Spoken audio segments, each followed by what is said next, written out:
Vemos en la pantalla una imagen que es la portada de un álbum de U2, el grupo de música ya de los años 2000 más o menos. Lo que muchos no conocen de este grupo es que muchas de sus canciones pues, tienen un fundamento bíblico, son canciones bíblicas. De hecho, en esta portada es una imagen que está cambiada. La foto real es la que aparece ahora ahí a la derecha y ha habido un cambio, hicieron un cambio. En la foto real, de la flecha roja, pues aparecen las puertas de embarque de un aeropuerto. Y en la foto original del álbum aparece, en vez de la puerta de embarque, pues aparece J33.3. ¿Y qué es? Pues es una cita bíblica de Jeremías. ¿Qué dice esa cita bíblica? Dice: llámame y te responderé, y te anunciaré cosas grandes e inaccesibles que no conoces. El Señor nos promete cosas grandes, cosas inaccesibles, cosas que no podemos ni imaginar y que no son accesibles por el simple conocimiento humano. Esa es la fe. Que si nos abrimos a Él, Él nos llevará a un nivel superior, algo que humanamente es inalcanzable, por eso es un don, es un regalo, es una gracia y que es realmente impresionante, es maravilloso como todo lo de Dios. Otra anécdota de este grupo de música es que allá cuando estaban comenzando en su tercer o cuarto álbum en los años 80, les quedaba una semana para terminar, para presentar, llevar a la discográfica el disco grabado y les faltaba una canción.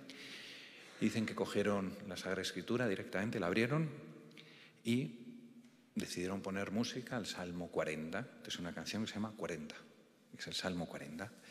Hicieron unos pequeños ajustes y ellos nos contaban cómo tardaron 10 minutos en escribirla, 10 minutos en grabarla, 10 minutos para hacer la mezcla y otros 10 minutos para volver a escuchar la canción. 40 minutos tuvieron hecha esta canción y este grupo U2 cerró la mayoría de sus conciertos en los años 80 con esta canción 40, que es el Salmo 40, adaptado musicalmente. Hay otras muchas anécdotas en este sentido, en U2 y en otros muchos grupos, y es algo precioso y maravilloso. Hemos escuchado en el Evangelio la parábola del rico Epulón. Bueno, en ningún sitio dice que se llama Epulón, pero tradicionalmente se le llama así. Y el pobre Lázaro. Es una parábola, es un cuento que cuenta Jesús hablando, del rico Epulón, que se olvida de las necesidades de uno que está en la puerta de su casa, del pobre Lázaro. Y al final, cuando termina su vida aquí en la tierra, Lázaro va al seno de Abraham, digamos, y el rico va a los tormentos. Y en ese diálogo que Jesús crea en la parábola, el rico pide a Abraham como que le consuele, dice que no puede porque hay una separación infinita. El rico le pide, por favor, que vaya Lázaro entonces a casa de mis hermanos a anunciarles que aquí hay, que no merece la pena este sufrimiento, estos tormentos. Insiste ahí Jesús, poniendo palabras en Abraham, dice: tienen a Moisés y a los profetas, que los escuchen. Es decir, Moisés y los profetas, en aquel momento, quería decir la Sagrada Escritura. Claro, en la época de Jesús todavía no se había escrito el Nuevo Testamento, es posterior a que ya subiera a los cielos, ¿no? Entonces, cuando está diciendo tienen a Moisés y a los profetas, es decir, tienen la palabra de Dios. Dios ya ha hablado y ha dicho muchas cosas y están escritas. Insiste el rico Epulón: sí, pero si un muerto resucita, seguro que se convierten. Y dice: no, tienen a Moisés y a los profetas. Dice: por mucho que resucite un muerto, si no escuchan a Moisés y los profetas, de nada va a servir. Es decir, Dios ya nos ha dicho muchas cosas para nuestra felicidad, nos ha marcado un camino y Él nos habla a través de su palabra. La palabra de Dios transforma la vida. La palabra de Dios transforma la vida, es un poco lo que nos está queriendo decir el Evangelio, o un aspecto, ¿no? Que escuchemos a Moisés y a los profetas, que escuchemos la Sagrada Escritura, que escuchemos a la palabra de Dios escrita, que es la Sagrada Escritura, la Biblia. Y ahí Dios nos habla. Porque quizás pocas cosas haya en la vida como que pueda cambiarnos de una manera tan profunda como la palabra de Dios, como la Sagrada Escritura. Hay muchas leyes y están muy bien, pero una ley no puede cambiar el corazón humano. Puede haber leyes que favorezcan unas conductas u otras, puede haber leyes que prohíban el racismo o la intolerancia, está fenomenal, pero eso encauza un poco la conducta, no cambia el fondo del corazón, es algo exterior, diríamos. Solo la palabra de Dios, solo Dios, por medio de su palabra, por medio de sus sacramentos, de sus distintas presencias, puede realmente transformarnos en lo más interior. Bueno, pues se me ocurren como 3 cosas para mantenerse conectados a la palabra de Dios o con Jesús a través de su palabra, pensando un poco a medio plazo, no solo para esta semana, sino pues para nuestra vida. Probablemente muchos ya lo haréis y probablemente pues algunos a lo mejor no lo hacen y hoy salen con ese propósito de empezar. Eso estará fenomenal. Y el que yo lo hace pues será una manera de seguir haciéndolo, para que nuestra vida sea transformada por su palabra. Pero en primer lugar, toma la decisión, ¿no?, de hacerlo. Como acabo de decir, quizás alguno ya ha tomado la decisión y la tomó hace tiempo, quizás hoy alguien puede tomarla.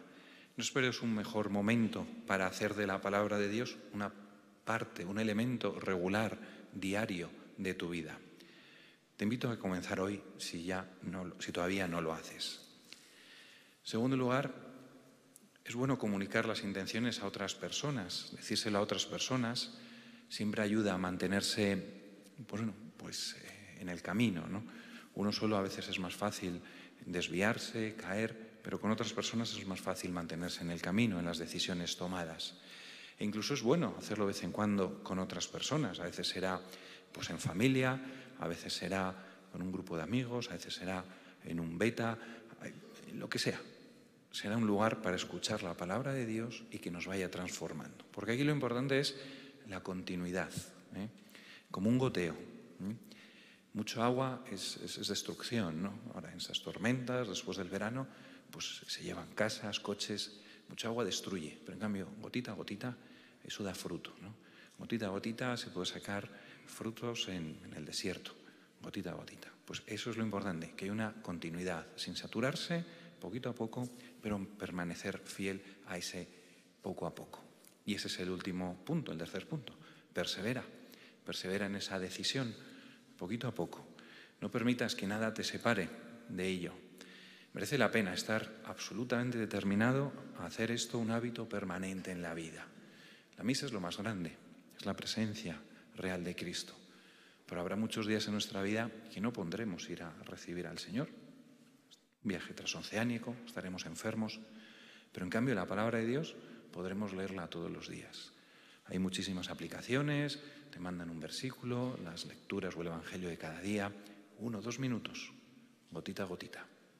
Y veréis cómo poco a poco Dios os va hablando, se va haciendo presente. A lo mejor un día no dice nada especial, pero de repente otro día, ¡pum!, como que se enciende vuestra memoria, algún versículo que se ha leído y sirve a la hora de tomar una decisión o ilumina una decisión de la vida o una situación concreta.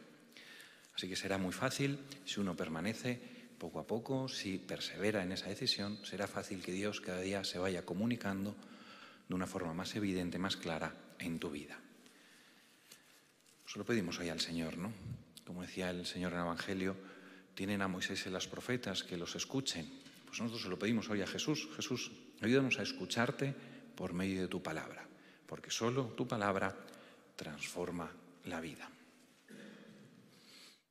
¿En qué apoyas tu vida? ¿En la palabra de Dios? ¿En lo que Dios nos ha dicho o en el mundo? ¿En Jesús o en la opinión pública? ¿En lo que piensan los demás? ¿De quién te fías más? ¿De la palabra de Dios o de los medios, de las redes? ¿Estás decidido a mantenerte conectado con Jesús a través de su palabra diariamente?